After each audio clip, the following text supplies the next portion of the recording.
Bonjour, je suis très heureuse de vous retrouver. C'est la première fois depuis le début de nos rencontres avec un invité. Je vous présente mon ami Henri-Jacques Sticker, avec lequel j'ai partagé depuis combien 25 ans, on va dire? Oui, à peu près. À peu près. Un grand nombre de combats en faveur des personnes que l'on dit aujourd'hui en situation de handicap. Nous devons à Henri-Jacques Sticker un livre qui a fait date dans la compréhension du phénomène du handicap et dans la compréhension du lien que nous entretenons avec les personnes dites aujourd'hui handicapées. Je veux parler de Corps infirmes et société, qui a vraiment été un livre un peu comparable au travail qu'avait fait Michel Foucault autour de la folie. Et si j'ai décidé de recevoir, ou si j'ai eu envie de recevoir avec l'accord de Bruno Vinzal Henri-Jacques Sticker, c'est parce qu'il vient de publier, il a écrit de nombreux livres entre-temps, mais il vient de faire un coup double, si j'ose dire, en publiant à quelques mois d'intervalle 2 livres qui me semblent être très importants, à savoir un livre qui s'appelle Handicap et religion, ou Religion et handicap peut-être. C'est Religion et handicap. Peu importe, et la condition handicapée. Alors, je laisse peut-être à Henri-Jacques Sticker le soin de se présenter un peu plus avant. Si vous voulez, ma vie se partageait sur 2 pôles, à la fois un pôle universitaire, un pôle de recherche, un pôle de direction de thèse, etc., enfin progressivement d'ailleurs, à partir des premiers travaux que j'avais faits sur le domaine, mais j'ai toujours voulu aussi avoir un pied proche du terrain, et donc j'ai travaillé beaucoup dans le cadre des associations à monter des programmes d'insertion professionnelle surtout, ou d'insertion sociale, et dans différents ordres, aussi bien pour les aveugles que pour les jeunes handicapés mentaux, comme on dit, d'une expression qui est fort problématique, mais enfin bon. Et j'ai donc parcouru comme ça l'ensemble des champs du handicap, et j'ai été toujours, j'ai essayé de comprendre les personnes impliquées au moment même où je faisais des élaborations théoriques ou historiques. Absolument, je crois que c'est notre point commun, Ben oui. C'est d'avoir essayé d'entendre la parole des personnes concernées. Commençons par essayer d'entrer dans ce livre important, ne serait-ce que par son titre, et qu'il s'appelle « La condition handicapée ». Je lis simplement ce qui est inscrit sur la jaquette, et voici ce que tu dis, Henri-Jacques, du terme de condition, qui me paraît un terme très riche. En choisissant le terme de condition, l'auteur, à savoir toi, s'éloigne d'une définition du handicap ou d'une approche catégorielle. La condition handicapée est une manière d'être au monde, d'être avec les autres, de se situer et d'entretenir des liens, comme on évoque la condition féminine ou la condition ouvrière. Alors effectivement, c'est la première fois, moi, que je vois inscrit sur un livre ce terme de condition handicapée, qui me réconcilierait presque avec le terme handicapé avec lequel j'ai toujours eu des problèmes et sur lequel tu m'as beaucoup éclairé depuis que je travaille sur ces questions-là. Alors, effectivement, nous allons commencer, parce que tu y consacres un certain temps dans ton livre, un certain espace dans ton livre, par la réflexion que tu as menée, qui me paraît la plus riche à ma connaissance, sur le terme de handicapé,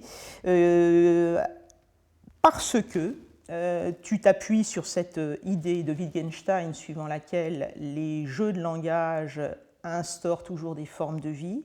Nous sommes comme nous disons, nous sommes au monde comme nous disons, et la condition handicapée, elle est déjà conditionnée par tout un vocabulaire. Et dans la condition handicapée, une des choses les plus riches de ton livre, on ne pourra pas aborder tous les aspects parce qu'il y a trop de choses, mais une des choses les plus riches de ton livre, c'est effectivement cette réflexion sur le terme de handicap que tu avais initié dans Corps infirmes et société, tu vois, j'ai la vieille version, mais que tu reprends avec des détails et des précisions qui m'ont vraiment éclairé lorsque j'ai repris cela. Alors, on va commencer par tes propres termes, et puis ensuite je vais te donner la parole, évidemment, comme j'ai l'habitude de faire par ailleurs quand j'interviewe quelqu'un. Tu avais montré que le terme de handicap correspondait évidemment à une certaine époque. On n'a pas toujours parlé des handicapés. On n'a pas toujours parlé non plus des personnes handicapées, parce qu'une des particularités du terme de handicap, c'est qu'il finit assez rapidement toujours, le terme, tout le vocabulaire attenant au handicap a toujours tendance à se périmer assez rapidement parce que les personnes ne s'y reconnaissent pas. Alors, effectivement, tu avais montré magistralement, à mon sens, dans Corps infirmiers société, et tu y reviens ici, la rupture qu'a instauré le vocabulaire de l'infirmité, le vocabulaire du handicap, au contraire, avec celui de l'infirmité. Est-ce que tu pourrais nous parler de cela?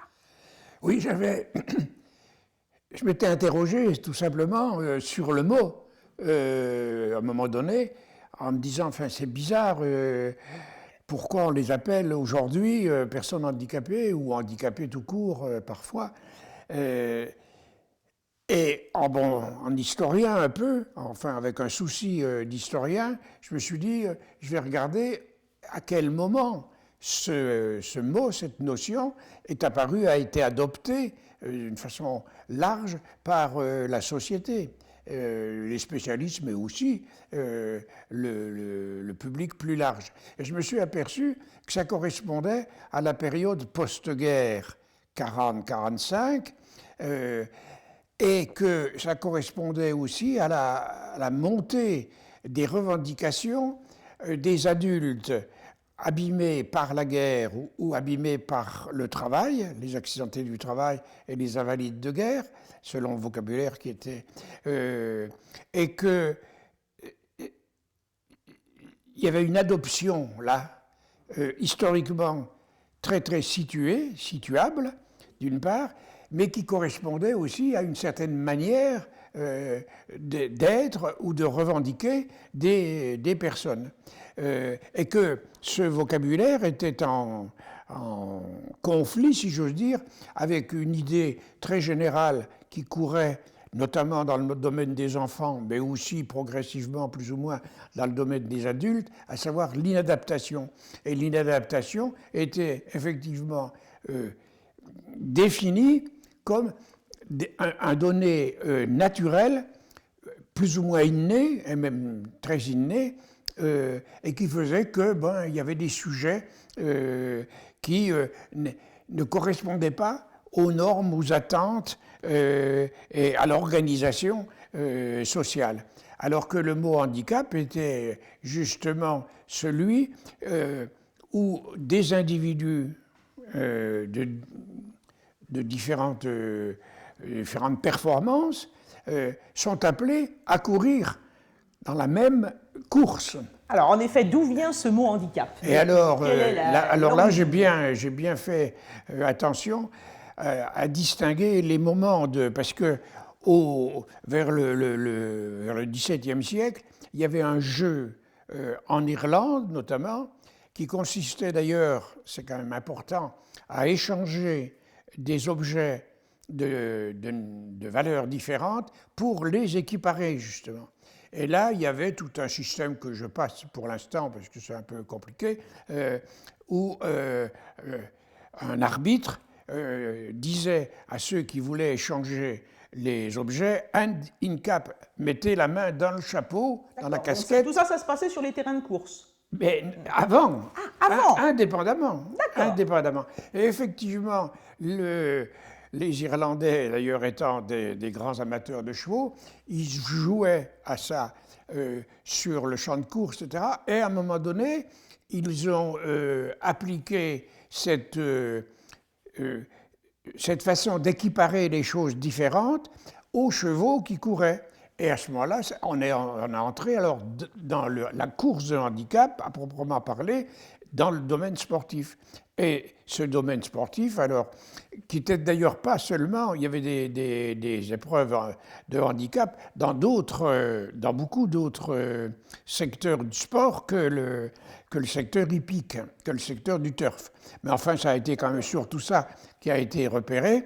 Mais il y a eu des compétitions de tennis où les plus forts avaient une bouteille à la place de raquette, et les plus faibles avaient la raquette. Donc ça, c'était le handicap. C'était le handicap, c'était pour justement équiparer, ramener à peu près à la même moyenne les gens les plus forts et les gens les plus faibles. D'accord. Et donc, ça correspondait bien aussi au fait que tous ces personnes abîmées par un fait social demandaient de revenir dans la course, enfin dans la vie sociale, dans la vie professionnelle, etc. Et la charge à laquelle correspondait le handicap est bien une charge exogène, ce n'est pas une charge endogène, comme on avait la tentation de faire du handicap quelque chose d'inné, effectivement, pendant longtemps, les enfants qui naissaient handicapés, enfin infirmes, ça venait d'eux. Enfin, c'était une tare qui, mais c'était pas un fait extérieur. D'accord. Donc apparaît l'idée, si je te comprends bien, qu'à partir du vocabulaire du handicap, le handicap n'est pas tendu à la personne qu'à l'extérieur. Absolument. Le handicap. C'est l'extérieur qui handicape. D'accord. Parce que la charge qui est demandée au plus fort est une charge qui est définie par l'extérieur et qui n'a rien à voir avec les capacités propres du candidat. D'accord. Et d'autre part, c'est aussi la perspective d'égaliser et donc aussi de normaliser les personnes handicapées. Et ça correspond bien aussi à toute notre contemporanéité qui voulait le plus possible, au fond, gommer les différences pour les ramener à une certaine norme, à un certain standard. D'accord. Donc, ce que tu disais des corps infirmes et sociétés, effectivement, c'est qu'on a surtout retenu que le handicap, c'était ce qui limitait, mais ce qu'on a oublié, c'était la volonté d'égalisation. Absolument, on a complètement oublié. Ce qui fait ressortir le vocabulaire du handicap au vocabulaire de la normalisation. Tout à fait. Et de la course. Alors, effectivement, quel est le modèle qui sous-tend la société dès lors qu'on parle des infirmes en termes de handicap, finalement? Qu'est-ce que ça trahit? Puisque j'aime beaucoup à un moment dans la condition handicapée, tu dis ce qui m'intéresse dans le handicap, c'est qu'est-ce que ça dit de l'homme? Tu es anthropologue, il ne faut pas l'oublier. Hein. Qu'est-ce que ça dit de l'homme? Donc, qu'est-ce que ça dit des sociétés humaines, finalement, ce vocabulaire du handicap? Eh bien, je pense que ça correspond tout à fait à cette idée, encore une fois, très moderne et surtout très contemporaine, qu'il faut être avant tout des performants, il faut avant tout réussir, il faut avant tout cacher aussi la faiblesse, la limite, et qu'au fond, on demande aux personnes handicapées d'entrer dans ce modèle général d'une société qui met l'accent sur la réussite et la performance. C'est ça. Alors, on y viendra peut-être plus précisément ensuite, mais est-ce que ça n'a pas un avantage quand même, cette idée de réinsérer dans la course commune? Bien sûr que, comme toujours d'ailleurs, les limites d'une chose sont aussi, par ailleurs, les avantages de cette même chose. C'est certain que ça a produit toute une perspective pour aider les personnes à travers, par exemple, le développement des prothèses, à travers l'insertion dans les circuits, dans les cursus scolaires ou universitaires, etc. Ça a permis effectivement que les personnes qui étaient souvent très marginalisées, etc., entrent de plein pied dans les circuits et dans les biens communs. Oui, alors d'autre part, tu disais des corps infirmiers sociétés qu'on passait finalement du vocabulaire de la défectologie infirme, invalide, etc. Absolument. à l'idée qu'il y avait une possibilité. Et on avait oublié, enfin on tendait d'oublier tous ces mots défectifs qui marquent le manque, Oui. qui marquent le déficit, alors que le handicap marquait plutôt la volonté de s'en sortir finalement. Absolument, absolument. Alors moi, ce qui m'a vraiment beaucoup frappé dans ce que tu as ajouté dans la condition handicapée, c'est tout ce que tu dis justement à propos de l'univers du turf. Et notamment, c'est une chose que je n'avais pas du tout réalisée, et pourtant j'ai beaucoup travaillé sur les choses relatives à l'eugénisme, comme tu sais, que finalement tout le milieu du turf a une fonction essentielle, c'est laquelle ? C'est l'amélioration de la race chevaline. Voilà. Et les vrais turfistes ne sont pas du tout des gens qui veulent gagner de l'argent ou qui veulent ouvrir les paris. Bon, ça, c'est arrivé après, mais les vrais turfistes, c'est des gens qui veulent, en faisant courir et en égalisant les chances et en faisant des compétitions très serrées, d'améliorer effectivement la race chevaline. Et alors, ça m'a donné l'idée d'essayer de comparer aussi tout le système institutionnel des courses de chevaux, et puis le système pour les personnes handicapées. Et j'ai remarqué qu'il y avait d'étranges ressemblances. Oui. Alors, moi c'est un passage qui m'a vraiment beaucoup intéressé dans la condition handicapée. Donc, tu dis, il faut souligner avec beaucoup de force que le turf est d'abord le souci de préservation, d'entraînement et d'amélioration des chevaux. Et c'est quand même assez frappant que vers la même époque, on peut dire, c'est à ce moment-là l'essor de l'eugénisme quand même, dont les premiers eugénistes ont commencé à dire on ne voit pas pourquoi on ne ferait pas pour les êtres humains ce qu'on a tenté de faire, ce qu'on tente de faire en permanence pour les chevaux, c'est-à-dire améliorer la race humaine comme on améliore la race chevaline. Donc ça, c'est un passage vraiment qui m'a tout à fait frappé. Il faut quand même savoir que finalement, il se trouve que j'aime bien les chevaux. Ah bon? Et que j'en ai même. Oui, alors ça, j'avais oublié. C'est vrai. Il faut savoir que le cheval est l'animal le plus normé. C'est quand même assez intéressant. Tu te rappelles que Kant distingue la beauté libre, qui échappe à toute norme, et la beauté adhérente. Et il donne quelques exemples parmi les éléments de la nature. Et parmi les beautés normées, et il ne dit pas normées, il dit adhérentes, une des premières mentions, c'est le cheval. Et de fait, il n'y a rien de plus normé que le cheval. Et ça m'a vraiment complètement fasciné de voir que finalement, au moment où il y a l'essor de l'eugénisme, il y a au même moment l'essor de ce vocabulaire du handicap qui est complètement imprégné du vocabulaire et même de la façon de faire du turf. Alors, justement, tu faisais à partir de là... C'est un peu une hypothèse, enfin je veux dire, c'est un peu une hypothèse, je veux dire, c'est une analyse, évidemment, qui m'est propre, mais je pense que d'abord, c'est pas inutile de faire ce rapport, et puis ensuite, ça éclaire aussi à la fois le moment historique et une certaine forme de demande et de revendication des personnes concernées. Oui, absolument. Alors, tu faisais à l'instant un rapprochement du coup entre l'institution que génère le monde du turf et l'institution que génère le monde du handicap. Et alors, quel rapprochement Essentiellement, d'abord, c'est une mise à part. Il faut d'abord trier d'abord les chevaux de course, et puis il faut les classer.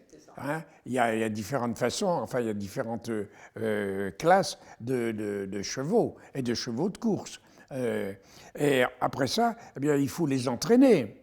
Il faut leur demander, donc il faut les mettre dans des établissements, si j'ose dire, enfin dans des haras qui vont les rendre plus performants. Et puis après, une fois qu'ils sont prêts, on les fait courir, effectivement. C'est ça. Et ils remportent des prix ou pas, mais enfin, on les fait courir. Et donc, il y a quelque chose un petit peu semblable. Les personnes handicapées sont extraites, si j'ose dire, de la population générale. Elles sont mises souvent dans des établissements. Enfin, c'est de moins en moins vrai parce que depuis, il y a eu une évolution. Enfin, à ce moment-là, c'était clair que c'était un système d'établissement qui est une sorte de système d'entraînement, de réentraînement. Hein. D'ailleurs, on parlait de reclassement et de réentraînement au travail, par exemple, pour les invalides de guerre. Et donc, et une fois que les gens étaient remis debout, eh bien, allez, partez et insérez-vous dans la société de travail ou dans la société tout court. Donc il y avait un peu le même parcours Oui. et les mêmes institutions, le même type d'institutions. Jusque dans les commissions, jusque dans les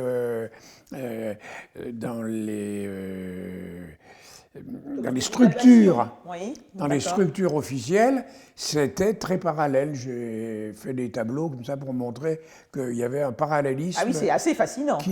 Oui. C'est assez fascinant. Mais bon, je ne sais pas si jusqu'à quel point je n'ai pas imaginé, mais je ne pense pas, parce que c'est bien comme ça. C'est la même logique. C'est la même logique. Absolument. C'est vraiment le même monde. Avec l'ambiguïté que ça suppose. Oui. Comme tu le disais, à la fois ça permet effectivement aux gens de revenir parmi les autres, et de retrouver un travail ou de retrouver une place sociale, mais en même temps, c'est aussi la manifestation d'une société qui veut les normer et qui veut quand même tenter d'oublier la différence. C'est ça. Hein? C'est ça. Et qui réussit, l'individu qui réussit. Hein, ça m'a beaucoup frappé. Hein. La finalité majoritairement affirmée et implicitement présente, c'est le sujet performant, réussissant, se battant contre les obstacles, surmontant ses difficultés. Oui. C'est-à-dire que la remise dans la course commune, elle a un prix. Et oui, et d'ailleurs, en poursuivant le livre, tu as vu sûrement que j'avais fait un chapitre sur les classifications actuelles. Or, je trouve que, je trouve que l'anthropologie sous-jacente de ces classifications, qui sont dues essentiellement d'ailleurs aux Nord-Américains, hein, qui prétendent qu'elles sont universelles et que, qui sont très marquées finalement par l'Occident et un certain Occident même, finalement, je trouve que c'est la même logique. Soyez comme tout le monde, hein, on va vous donner les moyens d'être comme tout le monde. Une fois que vous êtes comme tout le monde, fichez-nous la paix, si j'ose dire. Enfin, je m'excuse de dire ça comme ça, mais qu'on puisse vous oublier. C'est ça. Hein. C'est ça. Or, la différence, ce qui n'est pas courant, ce qui est l'exception, ça revient quand même toujours sur le tapis. Hein, c'est impossible. Mais c'est une tentative, très moderne de gommer finalement ces différences. Oui, absolument. Tu parles même d'un lit Procuste à propos des classifications de l'Organisation mondiale de la santé. Oui, je trouve que... Oui. Peut-être que tu peux rappeler quand même ce qu'on appelle un lit Procuste. C'est dans l'Antiquité. C'était qui était Procuste déjà? Bon, je sais personnage qui accueille les voyageurs et qui coupe les pieds des trop grands et qui martèle les trop petits. Le lit est très standardisé et il faut correspondre à une norme très précise. Autrement, effectivement, on vous coupe les pieds. Voilà. Eh bien, c'est ça, oui, c'est ça. Il faut entrer dans ces schémas, mais celui qui n'y entre pas, eh bien, on va lui dire qu'il faut qu'il y entre. C'est ça. Hein? L'objectif, c'est de correspondre à ces normes et à cette anthropologie très, très formatée, très standardisée. Oui. Alors, à propos, moi j'ai beaucoup été impressionné par tout ce que tu dis sur les classifications, notamment les dénominations, alors qui fonctionnent évidemment, c'est évidemment pas spécifique au monde du handicap, mais c'est un trait courant de notre époque, par sigle. Donc, la grande classification internationale, c'est la CIF, CIF, c'est-à-dire la classification internationale du fonctionnement. Déjà, c'est quand même tout un programme. Absolument. C'est-à-dire, l'être humain est conçu comme fonctionnement. Tout à fait. Voilà. Tout à fait. Et donc, Alors après, ils ajoutent du handicap et de la santé. Oui. Le titre complet oui. de la CIF, c'est International Classification of Disability, of Functioning, Disability and Health. D'accord.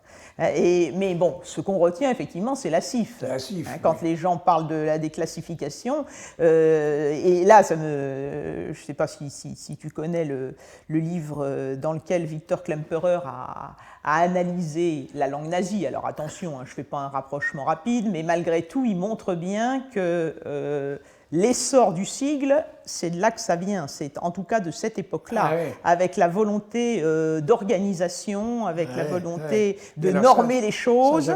J'avais pas pensé à ce rapprochement entre le sigle, là tu m'y fais penser. Là. Et c'est vrai que cette prolifération des sigles, au point qu'on ne sait même plus exactement de quoi on parle, donne une impression de technique, une impression de maîtrise, une impression de volonté normative. Tout à fait. De façon très, très oui, impressionnante. tout à fait. Alors tu dis dans cette analyse très précise des classifications internationales pour faire rentrer les gens justement dans des classifications et ensuite les renvoyer dans la course commune, tu dis qu'il s'agit finalement d'une anthropologie assez pauvre. Est-ce que tu peux préciser en quoi elle est pauvre? Alors déjà, on l'entend déjà rien qu'à la classification internationale du fonctionnement. C'est pauvre parce qu'elles oublient tout un aspect très important. Quand on regarde tous les items de ces classifications, c'est toujours des items qui relèvent du faire, du comportement, etc. Mais alors, le désir, les rêves, toute la subjectivité n'existe pas. Oui. C'est pas un être humain avec de la subjectivité, c'est un être humain qui doit et qui fait quelque chose, purement. On est dans le faire, on n'est jamais dans... Or, chacun sait que nos désirs, nos rêves, nos envies, nos amours, enfin, ça compte. Absolument. Tu dis aussi l'homme, vu par cette classification, n'est pas un être historique. Donc il est réduit finalement à un pur fonctionnement. Oui, alors en plus c'est ça. En plus, il n'a pas d'histoire. Hein. Alors je sais que les Québécois ont tenté, à partir d'une autre classification qu'ils ont faite eux, d'introduire tous ces aspects historiques et plus anthropologiques. Mais seulement, au point de vue international, ce travail des Québécois n'est pas connu, n'est pas reconnu. Il est connu des Québécois et puis un peu de la francophonie, mais les grands organismes internationaux ne connaissent pas et ne veulent pas connaître cette autre classification. Bon, toute la question, c'est de savoir si on peut s'en sortir de toute façon avec la classification. Ça, c'est une vraie question. Après ça, oui. Est-ce qu'il faut classer, à mon avis, non. Voilà. Mais... Alors, il faut... Est-ce que c'est possible? Parce qu'on classifie pour attribuer des aides, etc. Est-ce que c'est possible? Ça. Mais il faudrait limiter cela à une ambition très empirique pour ouvrir des aides, pour ouvrir des droits ou pour mettre en place un certain nombre de dispositifs. Mais là, la classification a une autre ambition. Elle a quand même l'ambition de dire ce qu'est le handicap. C'est ça. Dire ce qu'est l'être humain.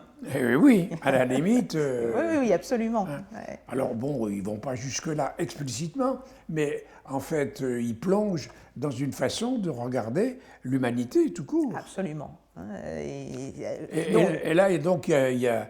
Mais ça, cette espèce d'épistémologie des classifications, très très peu de monde accepte de le faire et de le voir. Et de le voir. Non, C'est un révélateur puissant, parce qu'au fond, que l'être humain moderne soit uniquement envisagé à partir du faire, c'est ce dont nous faisons tous les frais aujourd'hui. Ben oui, oui. Et évidemment, sur les personnes vulnérables, ça va être plus lourd encore que chez les autres. Et oui.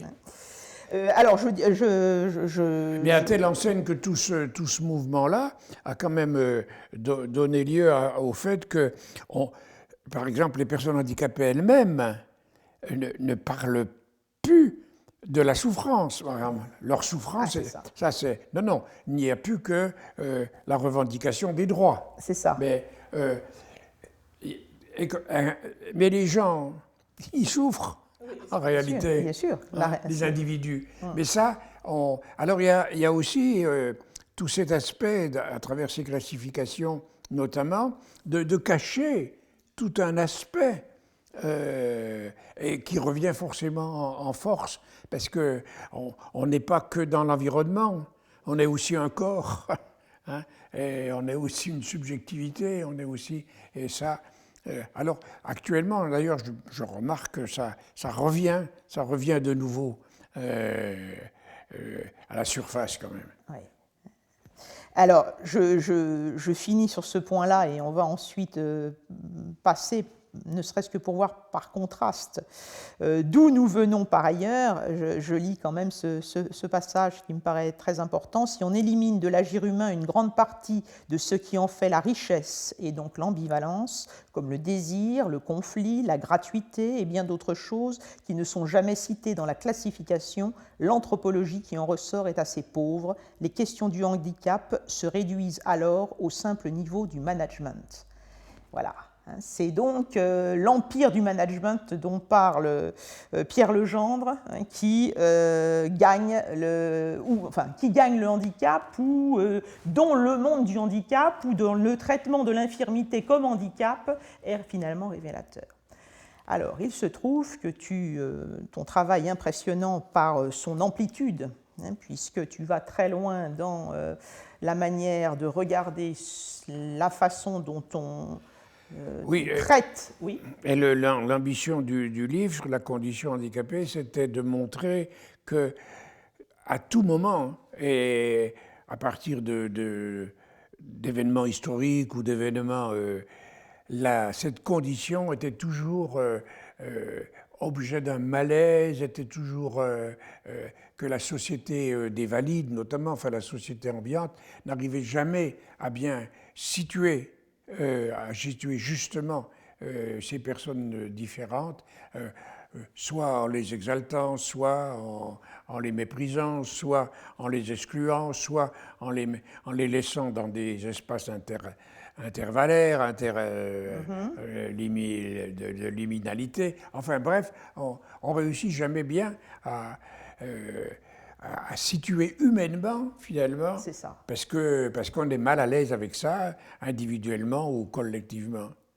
Ouais, et donc, je milite, en fin de compte, enfin, je plaide plus exactement, en fin de compte, pour que un mouvement un peu inverse de tout celui